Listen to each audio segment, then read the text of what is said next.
Hello. तो आज ये हमारे डे 6 यानी कि 6th क्लास है स्पोकन इंग्लिश की। और जैसे कि आप लोग जानते ही हैं कि दुनिया के सबसे आसान तरीके से हम स्पोकन इंग्लिश की जो प्रैक्टिस है वो करते हैं। सबसे आसान इसलिए इसे बोला जा रहा है क्योंकि इस तरीके में हमने कोई ग्रामर, कोई रूल, कोई रेगुलेशन वो इसमें इंक्लूड नहीं किया। ये वही तरीका है जिससे एक छोटा बच्चा बोलना सीखता है। तो अगर आप यकीन रखते हैं कि हर बच्चा बोलना सीखता है तो फिर आप ये यकीन रखिए कि आप भी इंग्लिश बोलना सीखेंगे। इसके लिए करना क्या है?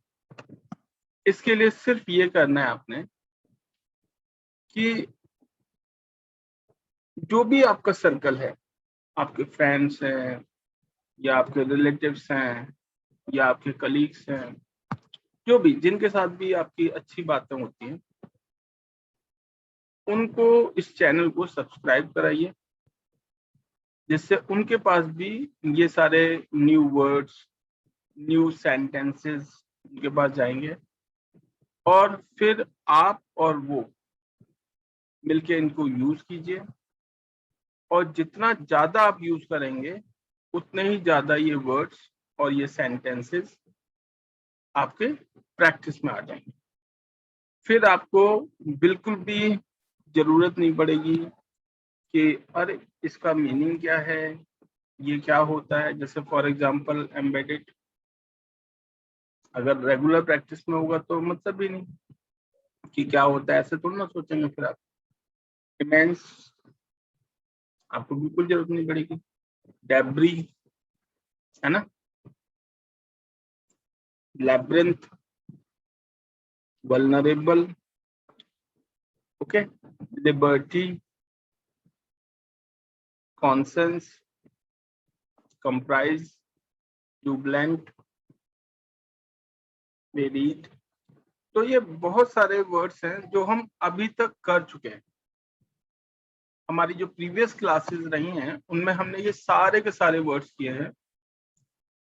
और जैसा कि आप जानते हैं कि किसी भी लैंग्वेज के लिए सबसे पहले हमें वो वर्ड्स ही सीखने होते हैं। एक छोटा बच्चा भी वर्ड्स ही सीखता है, ठीक है।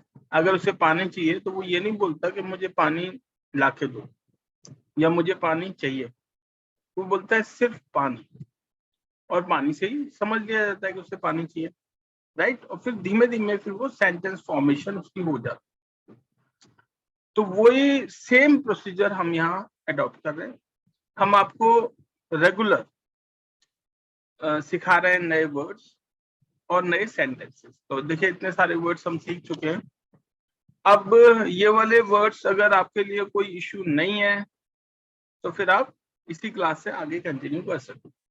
बट अगर आपको लगता है कि ये वर्ड्स मुझे नहीं पता या मुझे इनके मीनिंग्स नहीं पता या फिर आप डाउटफुल हैं कि पता नहीं यही मीनिंग है या कुछ और, तब आप हमारे प्रीवियस वीडियोस भी दे सकते हैं। ओके, चलिए फिर स्टार्ट करते हैं।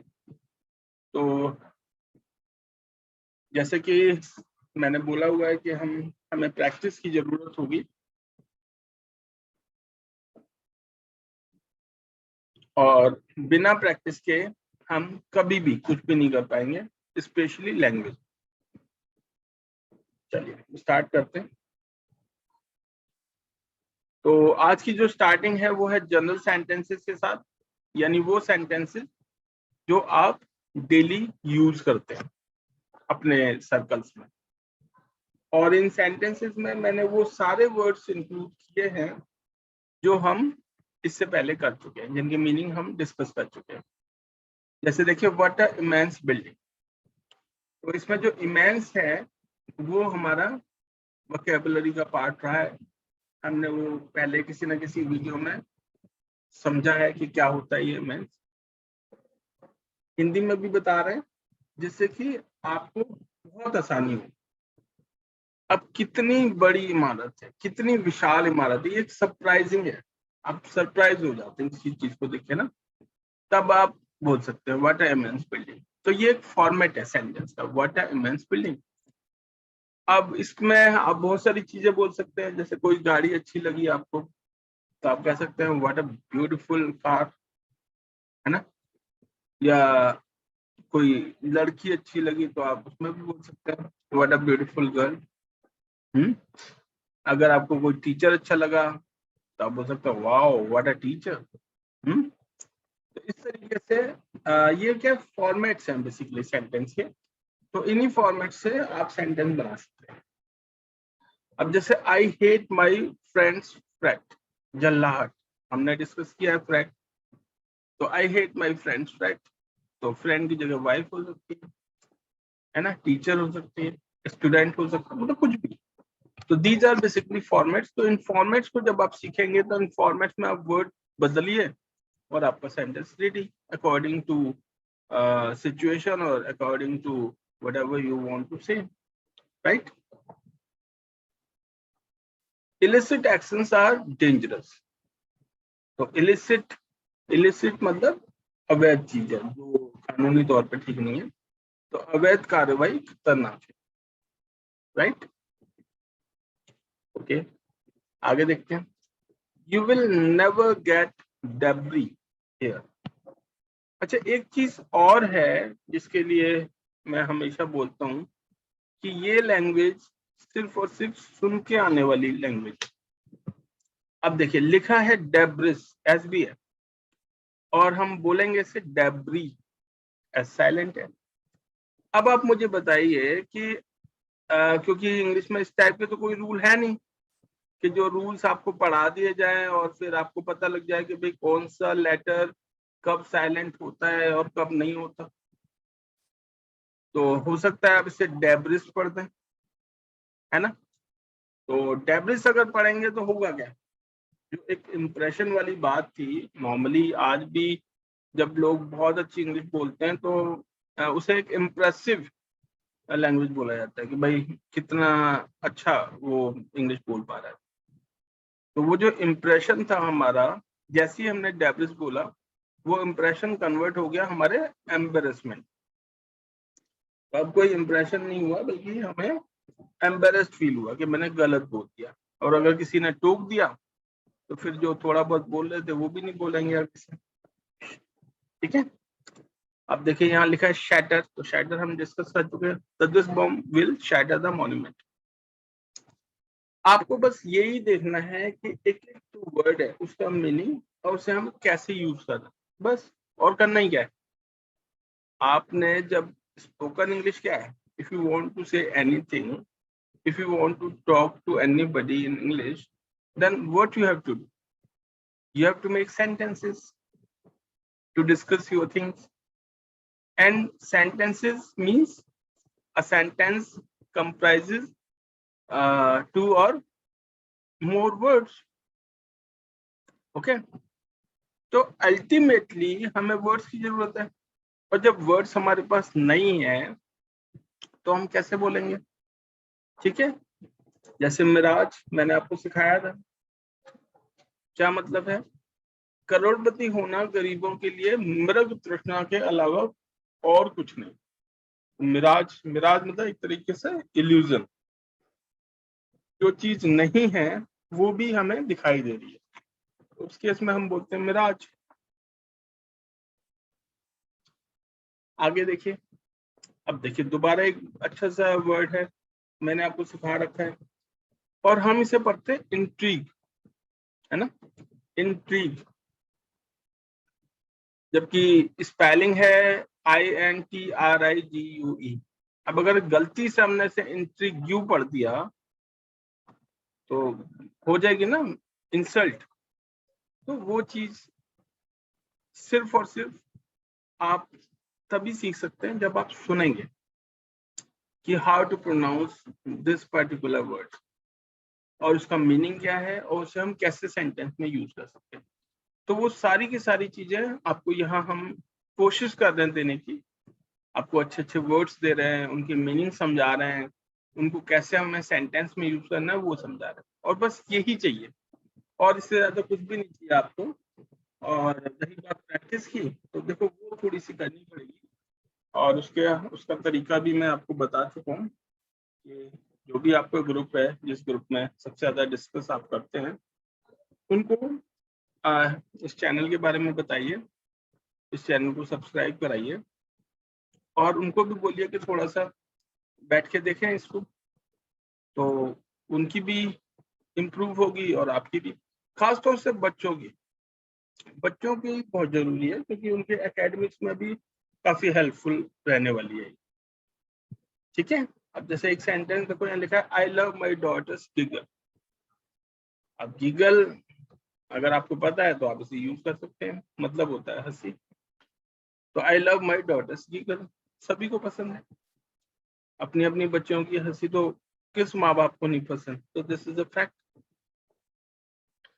आगे लिखा there are many labyrinth of streets in Delhi. अब लैब्रिंथ का मीनिंग अगर आपको पता है तभी तो आप इसे यूज कर सकते हैं इस सेंटेंस, मतलब किसी भी सेंटेंस में मीनिंग होता है भूल भुलैया। तो दिल्ली में सड़कों की भूल भुलैया बहुत है। तो दिल्ली के जो रोड्स है वो कुछ इस टाइप के हैं कि अगर साइन बोर्ड्स हटा लिए जाएं तो जो प्रॉपर दिल्ली के रहने वाले लोग हैं वो भी कंफ्यूज हो जाएंगे और वो पहुंच नहीं पाएंगे अपने डेस्टिनेशन पे। अब देखो एक और नया वर्ड है लीप, मतलब होता है लंबी छलांग नाउन की तरीके से, और लंबी छलांग लगाना वर्ब की तरीके से। दोनों तरीके से हम इसे यूज, तो you can cross this canal in one leap. Okay, चलिए और देखते हैं। तो ये जितने भी सेंटेंसेस मैं आपको करा रहा हूँ ये बेसिकली फॉर्मेट्स हैं। जैसे लेटर का फॉर्मेट नहीं होता, स्कूल में हम सीखते हैं कि हाँ भाई ऐसे ऐसे लेटर लिखना होता है, तो फिर कोई भी लेटर आ जाए हम लिख देते हैं। तो इसी तरीके से ये फॉर्मेट्स हैं कि हमें कैसे बोलना है। इनमें आप वर्ड्स रिप्लेस करेंगे आपका सेंटेंस तैयार हो जाएगा। अब देखो लिखा है we all are vulnerable to corona virus. हम सब कोरोना वायरस की चपेट। तो आप ऐसे भी बोल सकते हैं कि they are vulnerable to heavy debt, कि वो मतलब कर्जे, बहुत ज्यादा कर्जे की चपेट। ऐसा हो सकता है ना। यस, तो जिसकी भी चपेट में है उसको आप यहाँ लिख दो, कोरोना वायरस की जगह वो आ जाएगा, तो आपका सेंटेंस रेडी। राइट, चलिए आगे देखते हैं। A diamond is embedded in this ring. अब डायमंड रिंग में एम्बेडेड है, फंसा हुआ है। तो अगर डायमंड नहीं फंसाना तो कुछ भी फंसा दो जो आपका दिल करे, एमराल्ड फंसा दो, या कुछ और, जैसे कि जो चोबा है, नेल जिसे कहते हैं, a nail is embedded in the wood. लकड़ी में चोबा ठुका हुआ है, फंसा हुआ है। ओके, तो दीज आर बेसिकली फॉर्मेट्स, और इन फॉर्मेट्स को आप अपने अकॉर्डिंग यूज कर सकते हैं। हमारी कोशिश ये है कि हर तरीके के सेंटेंस हम आपके साथ डिस्कस करें, और हर तरीके के words. I know her intimately, है ना। कई बार ये सुनने को मिलता है, हम बोलते हैं कि मैं उसे करीब से जानता हूँ, अच्छे से जानता हूँ। तो आप बोलिए आई नो हर इंटीमेटली, हर की जगह हिम कर दीजिए, हिम की जगह पीएम मोदी कर दीजिए, I know PM Modi intimately, है ना। तो जिसको भी आप हर को रिप्लेस करो, जो भी लगाना है लगा दो। ओके, आगे बढ़ते हैं। We had abundant food during lockdown. तो लॉकडाउन के दौरान हमारे पास अबेंडेंट यानी कि बहुत ज्यादा, जरूरत से ज्यादा। तो अगर फूड की जगह आप जो चाहो वो लगा दो, और लॉकडाउन की जगह कुछ और लगा दो। तो दीज आर फॉर्मेट्स। ओके, तो द वियर्ड साउंड स्टार्टल्ड मी, अजीब आवाज ने मुझे चौंका दिया। तो ये वो सेंटेंसेस हैं, अगर आप इनकी प्रैक्टिस करेंगे तो नेचुरली आप बोलने लगेंगे, नेचुरली, आपको जरूरत नहीं किसी की। और अगर आप ग्रुप बना लेंगे जैसा कि मैंने आपको सजेस्ट किया, तो थोड़ा जल्दी बोलने लगेंगे। बस इतना फर्क है। One of my friends belongs to imperial family. मेरा एक मित्र शाही परिवार से। श्रेड द पेपर, पेपर फाड़ दो, कागज फाड़ दो, कितना आसान है ना। We find people of varied nature. तो अलग अलग नेचर ही होते हैं लोगों के, हमें विविध प्रकृति के लोग मिलते हैं। Our team comprises 2 boys and 4 girls. Comprises का मतलब होता है शामिल। तो हमारी टीम में 2 लड़के और 4 लड़कियां शामिल। वैसे तो ये है, और उसे ऐसे भी बोल सकते हैं कि हमारी टीम में 2 लड़के 4 लड़कियां हैं। China want to use gunboat diplomacy against India. ठीक है, तो चाइना वांट की जगह यहाँ वांट्स आना चाहिए, तो दिस इज अ मिस्टेक, इसे करेक्ट कर लेते हैं, तो यहाँ एच भी आएगा। चाइना वांट्स, क्योंकि चाइना एक सिंगुलर है और सिंगुलर के साथ एक प्लूरल वर्ब यूज होती है इस तरीके के सेंटेंस में, तो चाइना वांट्स। ओके, तो this is a mistake, typing mistake आप इसे कह सकते हैं। चीन भारत के खिलाफ गन बोट डिप्लोमेसी का इस्तेमाल करना चाहता है। गन बोट डिप्लोमेसी का मतलब यह है कि दिखाने के लिए डिप्लोमेसी, बाकी गन। ओके, यानी धमकियां भी चल रही हैं और थ्रेट भी है और एक तरफ डिप्लोमेसी भी। He was jubilant on Holi. Jubilant अच्छा वर्ड है, खुश मीनिंग होता है इसका। Everyone liked liberty. Liberty, freedom को हम जानते हैं, तो फ्रीडम का ही सिनोनियम है liberty. But liberty is much decent word in comparison to freedom. My conscience doesn't allow me to do so. अंतरात्मा है ना, मेरी अंतरात्मा मुझे ऐसा करने की अनुमति नहीं देती। कितना कॉमन सा वर्ड है, हम अक्सर इसे बोलते हैं कि नहीं नहीं मेरा दिल नहीं मानता। दिल नहीं मानता मतलब अंदर से आवाज आ रही है कि नहीं नहीं मैं नहीं कर सकता, या मुझे नहीं करना चाहिए। तो बोलिए आप, my conscience does not allow me to do so. Learning grammar for spoken English is insignificant. ये भैया एक फैक्ट है जो मैं कई बार बता चुका हूँ, यहाँ एक सेंटेंस भी मैंने बनाया है कि स्पोकन इंग्लिश के लिए व्याकरण सीखना महत्वहीन है। यानी आपको कोई जरूरत नहीं है ग्रामर सीखने की if you want to be a fluent speaker in English. I found her encrusted with holy colour, मतलब पूरी तरीके से सराबोर, यानी कि बहुत ज्यादा कलरी कलर, तो उसको हम एनक्रिस्टेड बोलेंगे।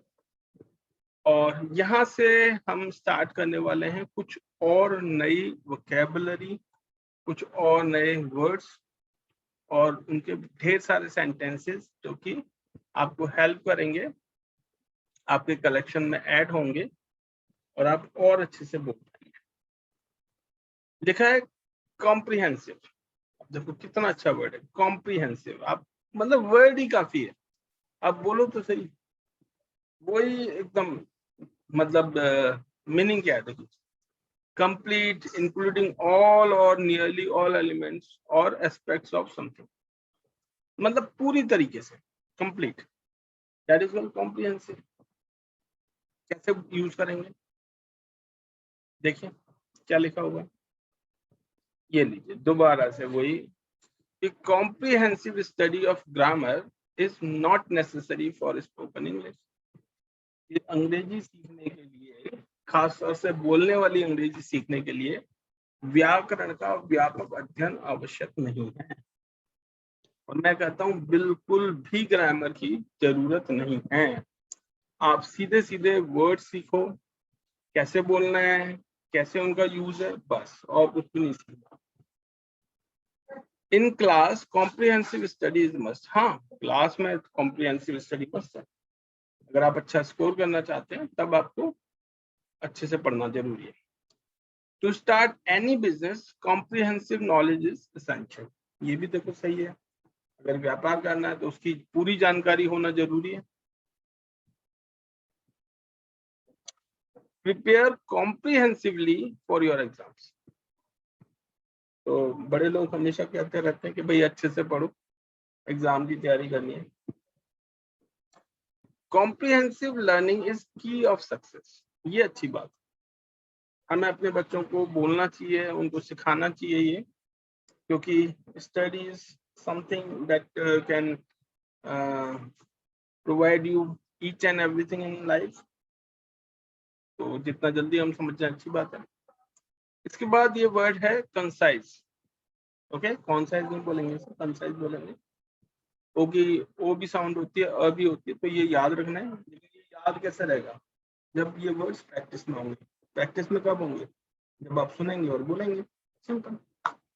तो कंसाइज का मतलब होता है giving a lot of information clearly and in a few words, brief but comprehensive.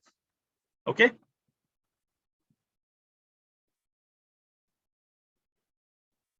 देखिए क्या लिखा है,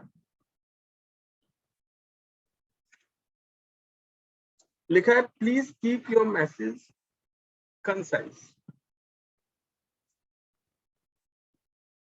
मतलब कृपया अपना संदेश संक्षिप्त रखें, मतलब कम वर्ड्स में आपने अपना मैसेज कन्वे करना।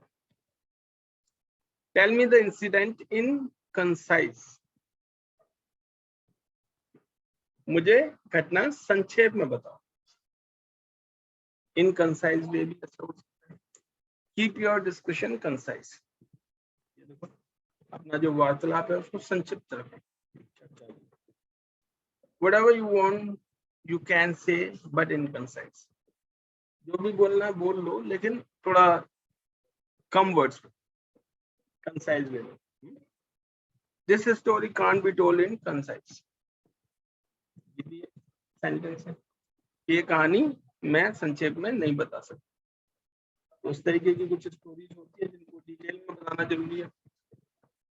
अब एक और नया वर्ड आपके सामने है, that is contemporary.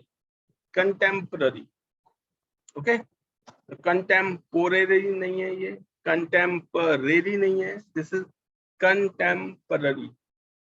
Right, O की साउंड भी और ए की साउंड भी अ। Contemporary, contemporary, okay. तो इंग्लिश में ये बहुत इंपॉर्टेंट है कि कैसे हम इसे प्रोनाउंस करेंगे। Pronunciation is must. लिविंग और occurring at the same time, belonging to और occurring in the present. Hindi में से समकालीन बोल सकते हैं। देखो क्या लिखा हुआ है, today's contemporary world is very fast. तो आज की जो दुनिया है वो बहुत तेज है। तेज से मतलब चालाक नहीं, फास्ट, बहुत तेजी से डेवलपमेंट्स हो रहे हैं। Contemporary Kings were not in war, तो सारे के सारे जो राजा थे वो वॉर में नहीं थे। Before independence all contemporary leaders often stayed behind the bar. ये तो हमने किताबों में पढ़ा है कि आजादी से पहले सभी समकालीन नेता अक्सर सलाखों के पीछे रहते थे। Nowadays all contemporary players are busy in shooting. Shooting ये कौन सी, एडवर्टीजमेंट के लिए जो शूट करते हैं वो। ज्यादातर जो खिलाड़ी हैं हमारे वो शूटिंग में बिजी रहते हैं। आप देखते होंगे कि जो एडवर्टीजमेंट है उसमें बहुत सारे प्लेयर्स पार्टिसिपेट कर रहे हैं आजकल। In the present scenario all contemporary leaders seem correct. अब आज की परिदृश्य में देखें तो जितने भी नेता हैं वो सब भ्रष्ट नजर आते हैं। एक और नया वर्ड है सर्ज। राइट, तो मेरी कोशिश होती है कि अच्छे वर्ड्स आपके सामने लेके आऊं। मेरी कोशिश ये भी रहती है कि आपको कुछ ना कुछ नया और अच्छा दूं।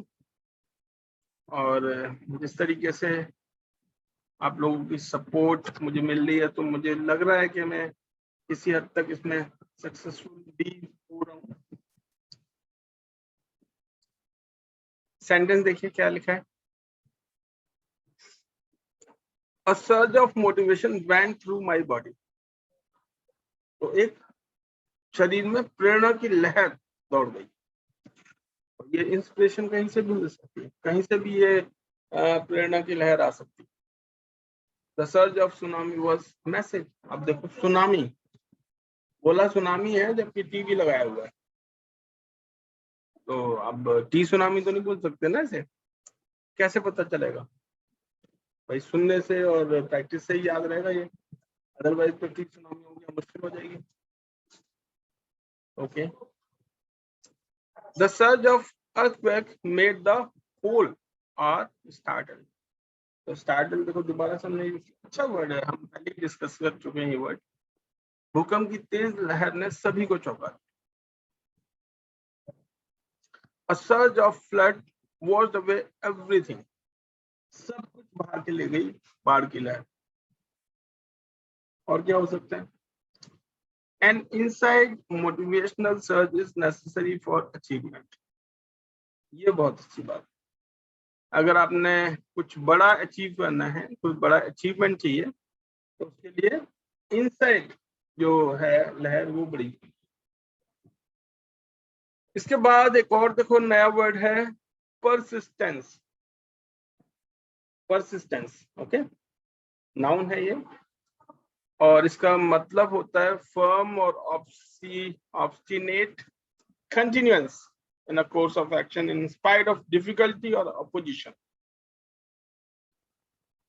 मतलब मुश्किल आ रही है, लोग अपोज कर रहे हैं, लेकिन फिर भी हम डटे हुए हैं कि नहीं मुझे तो करना ही है।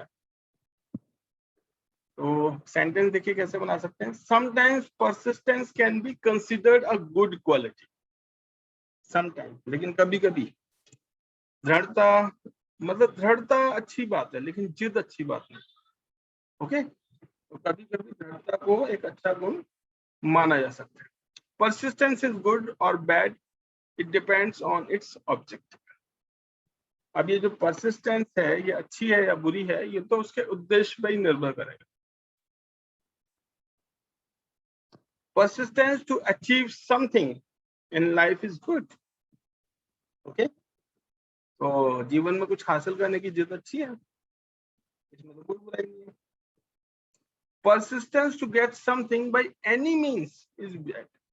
अब जिद पकड़ ली कि नहीं कुछ भी हो जाए मुझे तो चाहिए चाहिए, तो इस तरीके की जिद खराब है। बोलेंगे परसिस्टेंसी दोनों को। I don't like the persistence in shopping. ये मेरा पर्सनल मानना है। मुझे खरीदारी में दृढ़ता पसंद नहीं है। ओके, कि नहीं मुझे यही चाहिए और अभी चाहिए, दैट्स नॉट गुड। तो आज की क्लास हमारी ऑलमोस्ट ओवर हो चुकी है। अब ये कुछ जरूरी इंफॉर्मेशन है आपके लिए, हालांकि ये इंफॉर्मेशन हर बार हम आपके साथ शेयर करते हैं। तो don't forget to like, share and subscribe to learning with Shobhit sir. इसके साथ साथ मैं आप सभी को थैंक यू भी बोलना चाहूँगा। Thank you very much for liking and sharing my videos and subscribing my channel to learning with Shobhit sir. क्योंकि अभी जब मैं लास्ट देख रहा था तो 125 यानी 125 से भी ज्यादा सब्सक्राइबर्स हो चुके। तो thank you very much once again. और बस मैं यही चाहूँगा कि आप लोग अपने ग्रुप्स को अपने साथ ले लें, जिससे कि जब आप डिस्कस करेंगे, शुरुआत में देखो गलतियां होने के चांसेस होते हैं, तो कम से कम दोस्त हैं, रिश्तेदार हैं, भाई बहन हैं, अगर उनके सामने कोई गलती भी होगी तो वो इग्नोरेबल होगी, है ना। तो और एक बार जब अच्छे से प्रैक्टिस हो जाएगी फिर आप प्रोफेशनली बोलिए, फिर आप कहीं भी बोलिए, क्योंकि फिर तो आप रेडी हो ही जाएंगे। ओके, चलिए तो आज की क्लास ओवर करते हैं। Thank you very much.